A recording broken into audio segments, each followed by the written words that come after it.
100 പേരിൽ ഒരു 80 പേര് കോൺസ്റ്റബിലിറ്റിയാണ് ഫീൽ ചെയ്യുക. അപ്പൊ അതുകൊണ്ടൊരു പ്രയോജനം എന്താണ് അതിലുകൊണ്ടൊരു പ്രയോജനം എന്ന് എനിക്ക് മനസ്സിലായിട്ടില്ല. നഷ്ടപ്പെടുന്ന കാര്യമാണ് ഈ സംസാരിച്ചുകൊണ്ടിരിക്കുന്നത്. എനിക്കിപ്പോ ഞാൻ നവരത്ന മോതിരം ഇപ്പൊ എന്റെ ബിസിനസിന്റെ ഭാഗമാണെങ്കിൽ നവരത്ന മോതിരം എത്രയോ കസ്റ്റമേഴ്സ് വന്ന് മേടിക്കാം. അത് നമ്മുടെ വിശ്വാസത്തിന്റെ പുറത്ത് നമ്മൾ എടുക്കുന്ന ബ്രീത്ത് നല്ല ശുദ്ധമായ സ്ഥലത്തിരിക്കണം.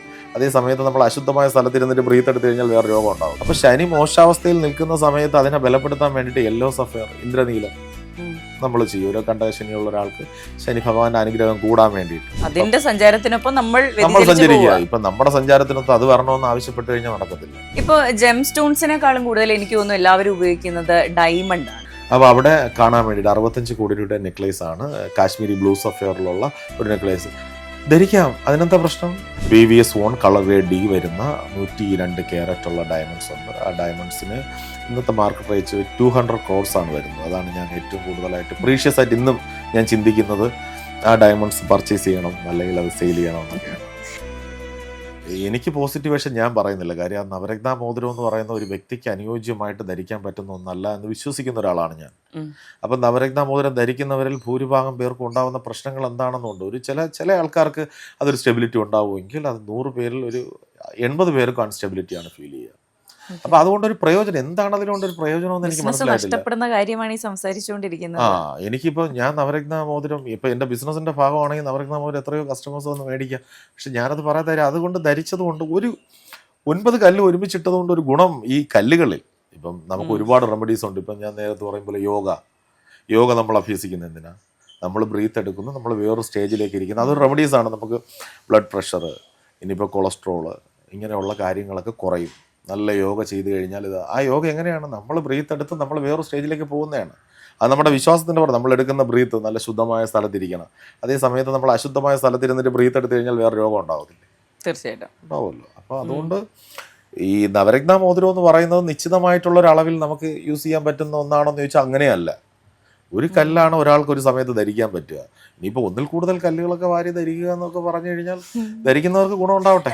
ഞാനൊരു കാര്യം ചോദിക്കട്ടെ. ഇപ്പോൾ ഈ പറഞ്ഞ കല്ലുകൾക്ക് നല്ല കയറ്റം ഉണ്ടാകുന്ന സമയങ്ങളുണ്ടല്ലോ. അപ്പോൾ ഈ 9 കല്ലുകളും സെപ്പറേറ്റ് വാങ്ങി ഇതിന്റെ കയറ്റമുള്ള സമയത്ത് മാറി മാറി ധരിച്ചാൽ ഈ ഗുണം ഉണ്ടാവുമോ? അങ്ങനെ അതൊരു ചോദ്യം വളരെ പ്രസക്തമായിട്ടുള്ള ചോദ്യമാണ്. ഓരോ മനുഷ്യർക്കും ഇപ്പൊ ഈ കല്ലുകൾ നിശ്ചയിക്കപ്പെടുന്നത് ഇവിടെ ജ്യോതിഷപ്രകാരമാണ്. അപ്പൊ അതിൽ ഒരു ഗ്രഹം മൗഢ്യമാണെങ്കിൽ 2 ഗ്രഹം അനുകൂലമായിരിക്കും. നമുക്ക് 9 ഗ്രഹമുണ്ട്. ഇപ്പൊ താങ്കൾക്ക് 9 ഗ്രഹം ഉണ്ടെന്ന് വിചാരിക്കുക. എല്ലാ മനുഷ്യർക്കും ഉണ്ട്, എനിക്കും ഉണ്ട്. അപ്പൊ അതിൽ എനിക്കൊരു 2 ഗ്രഹം പോസിറ്റീവ് ആണെങ്കിൽ ഇപ്പൊ ശനി, കണ്ടകശനി, ഏഴനാട ശനി എന്നൊക്കെ പറയില്ലേ. അപ്പൊ ശനി, കണ്ടകശനി, ഏഴനാട ശനി മോശാവസ്ഥയിലാണ്. അപ്പൊ ശനി മോശാവസ്ഥയിൽ നിൽക്കുന്ന സമയത്ത് അതിനെ ബലപ്പെടുത്താൻ വേണ്ടിയിട്ട് യെല്ലോ സഫയർ, ഇന്ദ്രനീലം നമ്മൾ ചെയ്യും. ഓരോ കണ്ടകശനിയുള്ള ഒരാൾക്ക് ശനി ഭഗവാന്റെ അനുഗ്രഹം കൂടാൻ വേണ്ടിയിട്ട്. ഇപ്പൊ വ്യാഴം മൗഢ്യത്തിലാണ്. വ്യാഴം 8ാം ഭാവത്തിലായിരുന്നു, ഇപ്പൊ മാറിയിട്ട് സഞ്ചരിക്കുന്നുണ്ട്. അപ്പൊ 8ാം ഭാവത്തിലാകുമ്പോൾ യെല്ലോ സഫയർ അവർക്ക് വ്യാഴത്തിന് ബലം കൊടുക്കുകയാണ്. ഓരോ ഗ്രഹത്തിന്റെയും സ്ഥിതി മാറ്റാൻ വേണ്ടി ഒന്നിനും സാധിക്കില്ല. ഇപ്പൊ വ്യാഴഗ്രഹം അനുകൂലമല്ലെങ്കിൽ അതിനെ പിടിച്ച് നേരെ തിരിച്ചിട്ട് നിങ്ങൾ അനുകൂലമായിട്ട് പ്രതികൂലമായിട്ട് നിൽക്കല്ലേ, അനുകൂലമായിട്ട് നിൽക്കാൻ ആർക്കും പറയാൻ സാധിക്കില്ല. അപ്പൊ അതിനെ ഇങ്ങനെയുള്ള വിശ്വാസപ്രകാരമുള്ള റെമഡീസിലൂടെ നമുക്ക് അനുകൂലമാക്കി മാറ്റിയെടുക്കാൻ സാധിക്കും എന്നുള്ളതാണ്. അതിന്റെ സഞ്ചാരത്തിനൊപ്പം നമ്മൾ സഞ്ചരിക്കുക. ഇപ്പൊ നമ്മുടെ സഞ്ചാരത്തിനൊപ്പം അത് വരണമെന്ന് ആവശ്യപ്പെട്ട് കഴിഞ്ഞാൽ നടക്കത്തില്ല. അപ്പം നമ്മൾ അതിന്റെ ഒപ്പം സഞ്ചരിക്കുക. അപ്പം കല്ലുകൾ ധരിക്കുമ്പോൾ 100% വിശ്വാസത്തോടെ ധരിക്കുന്നുണ്ടെങ്കിൽ ഗുണമുണ്ടെന്നുള്ള കാര്യത്തിൽ യാതൊരു സംശയവുമില്ല. അത് എൻ്റെ വിശ്വാസമാണ്. അത് നിങ്ങൾക്ക് അനുഭവത്തിലൂടെ ബോധ്യമാകാൻ പറ്റും നല്ല കല്ലുകൾ ധരിക്കുക എന്നുള്ളത്. അതെ.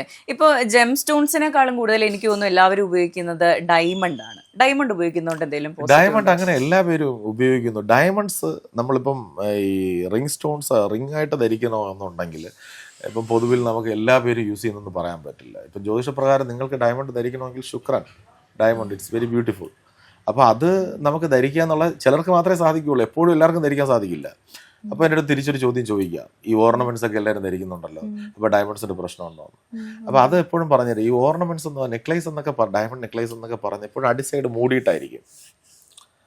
ഓരോ സെന്റ് വെച്ചിട്ട് അവർ ക്രിയേറ്റ് ചെയ്യുന്നത് ഈ ഡയമണ്ട്സിന്റെ നെക്ലേസുകളല്ല. ഇപ്പം നമ്മൾ തന്നെ ഇപ്പം ലേറ്റസ്റ്റ് ആയിട്ട് കൊടുക്കുന്ന നെക്ലേസ് ഫോർമേഷൻ ഡയമണ്ട്സിന്റെ എല്ലാം ഓരോ സെന്റ് 5 സെന്റ് 2 സെന്റ് 3 സെന്റ് വരുന്നതും ഈ ഓർണമെന്റ്സ് ആയിട്ട് ചെറിയ മോതിരത്തിലൊക്കെ ധരിക്കുന്ന സെൻസ് ആണ്. അതൊന്നും നമ്മുടെ ശരീരത്തിൽ ഒരു എനർജിയും പ്രൊവൈഡ് ചെയ്യില്ല.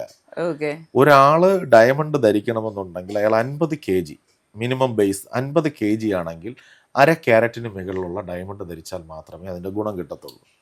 അതേ സ്ഥാനത്ത് ഒരു 78-80 kg ആണ് 1 ക്യാരറ്റ്.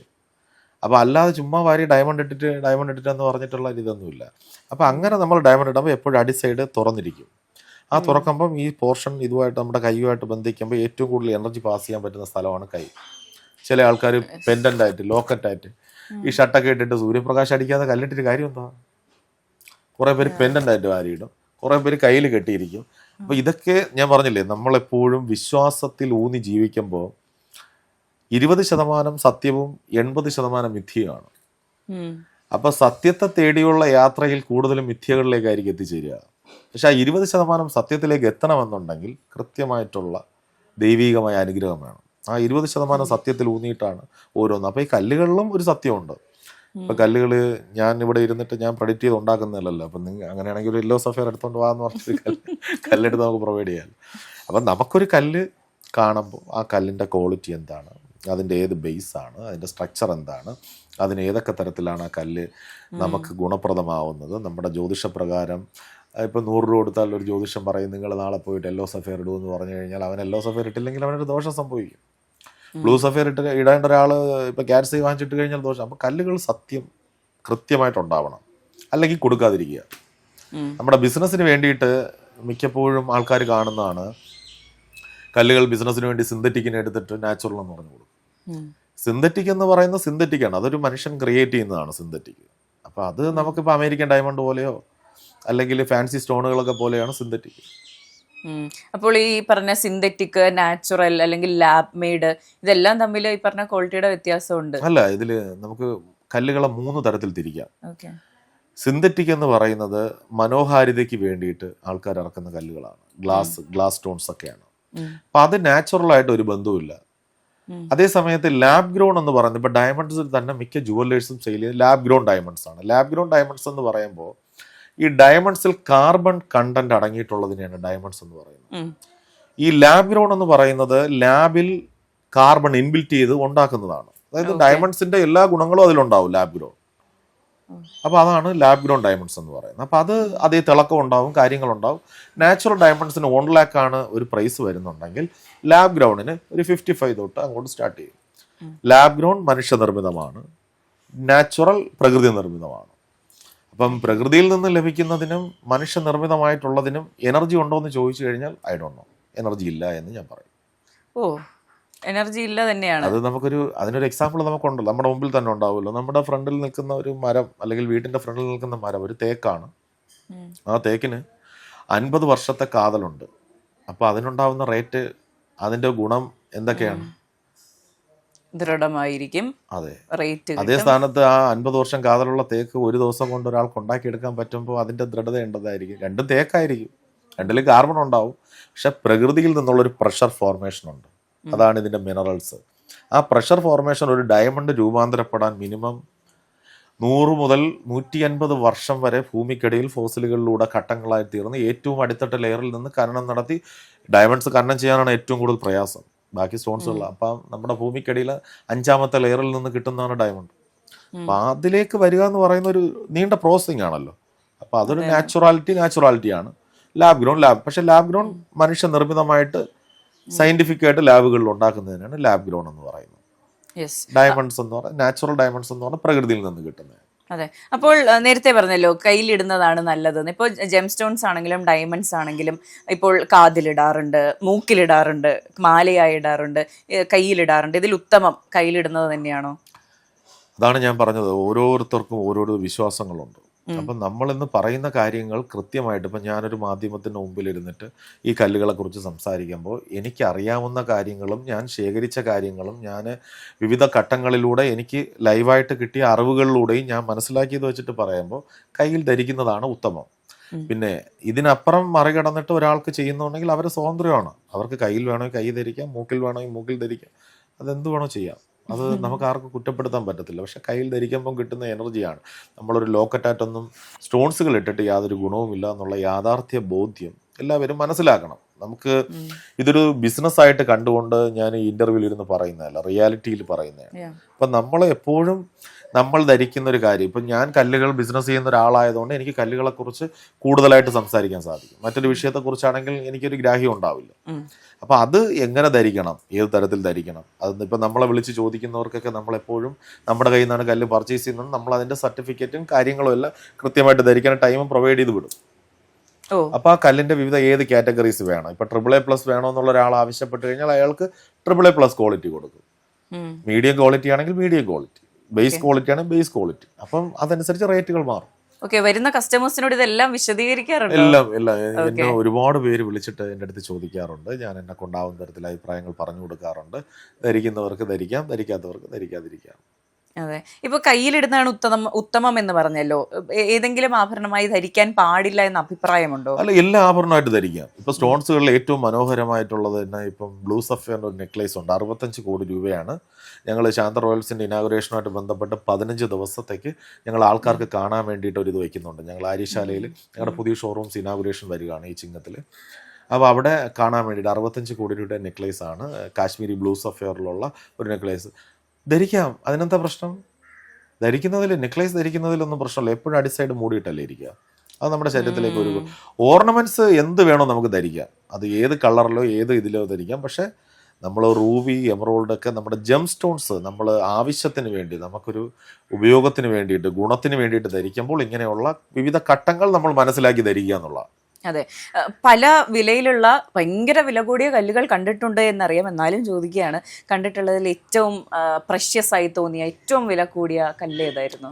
ഞാൻ എൻ്റെ ജീവിതത്തിൽ ഒരു 18 വർഷമായിട്ട് ഞാൻ ഈ ഡയമണ്ട്സിൻ്റെയും സ്റ്റോൺസിനെ കുറിച്ചിട്ട് ബിസിനസ് ചെയ്യുകയും പഠിക്കുകയും ചെയ്യുന്ന ഒരാളാണ്. അപ്പോൾ എൻ്റെ ജീവിതത്തിൽ ഞാൻ ഇപ്പം ഡയമണ്ട്സ് ആണ് ഏറ്റവും കൂടുതൽ പ്രീഷ്യസ് ആയിട്ട് ഞാൻ കണ്ടിട്ടുള്ളതിൽ വെച്ച്. VVS ONE colour grade D വരുന്ന 102 ക്യാരറ്റ് ഉള്ള ഡയമണ്ട്സ് ഉണ്ട്. ആ ഡയമണ്ട്സിന് ഇന്നത്തെ മാർക്കറ്റ് റേറ്റ് 200 crores ആണ് വരുന്നത്. അതാണ് ഞാൻ ഏറ്റവും കൂടുതലായിട്ട് പ്രീഷ്യസ് ആയിട്ട് ഇന്നും ഞാൻ ചിന്തിക്കുന്നത്. ആ ഡയമണ്ട്സ് പർച്ചേസ് ചെയ്യണം, അല്ലെങ്കിൽ അത് സെയിൽ ചെയ്യണം എന്നൊക്കെയാണ്. അതെ, ഉപയോഗിക്കുന്നതിൽ പറയാൻ താല്പര്യമുണ്ടെങ്കിൽ പറയാം. ഉപയോഗിക്കുന്നതിൽ ഏറ്റവും പ്രഷ്യസ് ആയിട്ടുള്ള ഡയമണ്ട്? ഈ കല്ലുകളെന്ന് പറയുന്നത് എപ്പോഴും സിംപ്ലിസിറ്റിയുടെ ഉദാഹരണമാണ്. അത് ദൈവികമായിട്ട് അടുത്ത് നിൽക്കുന്നതാണ്. അപ്പം ഞാൻ ധരിക്കുന്നതിലോ നിങ്ങൾ ധരിക്കുന്നതിലോ വില കൂടിയതായാലും ക്വാളിറ്റിയോ ഓരോരുത്തരുടെ സാഹചര്യത്തിനനുസരിച്ചാണ്. ദൈവം എല്ലാ പേരെയും സമ്പൽ സമൃദ്ധിയിൽ സൃഷ്ടിക്കത്തില്ല. എല്ലാ പേരും വിവിധ ആൾക്കാർ സമ്പന്നരായിരിക്കും. അങ്ങനെ ഉണ്ടെങ്കിൽ ഈ ലോകമുള്ളൂ എന്നുള്ള യാഥാർത്ഥ്യ ബോധ്യം നമ്മൾ ഓരോരുത്തരും മനസ്സിലാക്കണം. അപ്പം നമുക്കിപ്പോൾ എല്ലാ പേരും ഡോക്ടേഴ്സ് ആണെങ്കിൽ നമുക്കിപ്പോൾ ആഹാരം കഴിക്കാൻ വേണ്ടിയിട്ട് കർഷകനില്ലെങ്കിൽ നമ്മൾ രാവിലെ ഒരു ട്രിപ്പും കുറച്ച് സിറിഞ്ച് കൊടുത്ത് കഴിച്ചാൽ പറ്റുമോ? അപ്പം നമുക്ക് കർഷകൻ വേണം, നമുക്ക് ഡ്രൈവേഴ്സ് വേണം, നമുക്ക് മീഡിയാസ് വേണം, നമുക്ക് നമ്മുടെ ചുറ്റുപാടുകളെല്ലാം വേണം, നമുക്ക് ഷോപ്പുകൾ വേണം, കൂടിയ ഷോപ്പും വേണം, കുറഞ്ഞ ഷോപ്പും വേണം. പക്ഷേ ദൈവത്തിൻ്റെ മുമ്പിൽ എല്ലാവരും തുല്യരാണ് എന്നുള്ളൊരു ബോധ്യം എല്ലാ മനുഷ്യരും. അപ്പം ഞാൻ ധരിക്കുന്നത് എത്ര രൂപയ്ക്ക് ധരിക്കുന്നു എന്നുള്ളതിലൊരു പ്രസക്തിയില്ല. അപ്പം നമുക്ക് ധരിക്കാവുന്നതിൽ വെച്ച് ഇപ്പം നമ്മുടെ സമ്പാദ്യം അനുസരിച്ച്, അല്ലെങ്കിൽ ഞാൻ ബിസിനസ് ചെയ്യുന്ന ഒരാളാണ്. അപ്പം എന്നെ സംബന്ധിച്ചിടത്തോളം ഞാൻ ഏറ്റവും പെർഫെക്റ്റ് ആയിട്ടുള്ളത് ധരിക്കാൻ ശ്രമിക്കുന്നു. അപ്പം അത് എത്ര എൻ്റെ ധരിച്ചു, ഇനി എത്ര എമൗണ്ട് ആണ് എന്നുള്ളത് ഇങ്ങനെ ഇരിക്കട്ടെ. അതെ, അപ്പൊ എന്തായാലും എനിക്ക് ഏറ്റവും ഇഷ്ടപ്പെട്ടത്, ഇപ്പോൾ ബിസിനസ് കൂടുമെന്ന് വിചാരിച്ച് സ്വന്തം വിശ്വാസങ്ങൾക്കെതിരെ സംസാരിച്ചിട്ടില്ല. അതെനിക്ക് വളരെ നല്ലൊരു കാര്യമായിട്ട് തോന്നി. മുന്നോട്ടുള്ള രീതിയിലും എല്ലാവിധ ആശംസകളും നേരുന്നു. Thank you so much. Thank you very much. Thank you.